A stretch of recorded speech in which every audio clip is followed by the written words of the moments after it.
Car जो कुछ भी रोशनी के साथ कर रहा है तो ये सिर्फ और सिर्फ रोशनी से बदला ले रहा है, वरना ऐसे एहसास तो हो चुका है कि यार जो रोशनी है इसमें किसी किस्म की कोई बोझ या कोई लालच नहीं है।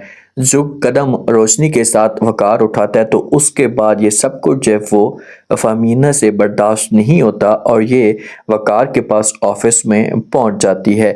ये जाकर वकार के ऊपर गुस्सा करना शुरू कर देती है। वकार को कहती है कि मैं ऐसा सोच भी नहीं सकती कि तुम इस तरह के भी इंसान हो सकते हो। तुमने आखिरकार क्या कर दिया उस लड़की के साथ, उसका कसूर क्या है?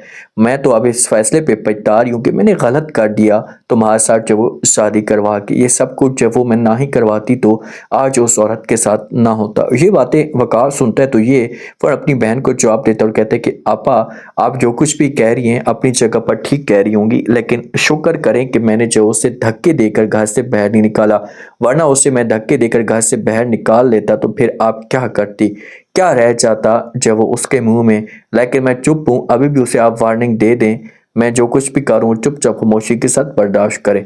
तो यहाँ से फेमिना जो कि गुस्से से चली जाएगी। अब रोशनी जो है ना अंदर से टूटी हुई है, सब कुछ बर्दाश्त कर रही है, वो किसी किस्म का कोई भी किसी के साथ जाकर शिकवे शिकायत नहीं करती, अपनी माँ को जाकर कुछ भी नहीं बताती कि मेरे साथ ये हो जाता है वो हो जाता है। बस खामोशी के साथ जो वो सब कुछ बर्दाश्त कर रही है। आता है, आकर वकार धमकी देता है रोशनी को। इसे कहता है कि तुम क्या सोच रही थी, तुम इस घर में आओगी तो तुम्हारे घर में जो है उस घर में आकर खुशियां तुम्हें मिलना शुरू हो जाएंगी। ये सब कुछ कभी भी नहीं हो सकता, ये अपने दिल और दिमाग से निकाल दें, मैं आपकी ज़िंदगी बर्बाद करके रख दूंगी। अहमद जो होती है ना, ये अपने यार के साथ होती है तो आगे से यार जो होता है अहमद के साथ बात करता है, ऐसे कहते हैं कि हाँ तुम जब वो कब तक उस घर में शिफ्ट हो जाओगी, वकार वालों के साथ बात करो ना कि वो आप लोगों को अपने घर में शिफ्ट कर दें। माँ का तो दिल नहीं कर रहा होता, माँ को तो अपनी बेटी का पता होता है और इसने जो अपनी बेटी को साफ अल्फाज में इनकार भी कर दिया होता है कि भाई चाहे जो कुछ भी हो जाए हम किसी और जगह पर चले जाएंगे, लेकिन जो वो हम कभी भी रोशनी वालों के घर में नहीं जाएंगे। लेकिन जैसे ही बात करेगी एमा मजबूर करने की कोशिश करेगी तो किसी हद तक अपने मकसद में कामयाब हो जाएगी, क्योंकि इसने जो वो वकार के ऊपर नजर रखी हुई है। इसलिए जब वो बात करेगी अपनी माँ को बोलेगी कि माँ जी हमारे पास जो है वो किराए के पैसे नहीं होंगे तो हम जो वो कार वालों के साथ बात करते हैं, हमें कोई ना कोई वो घर दे देते हैं।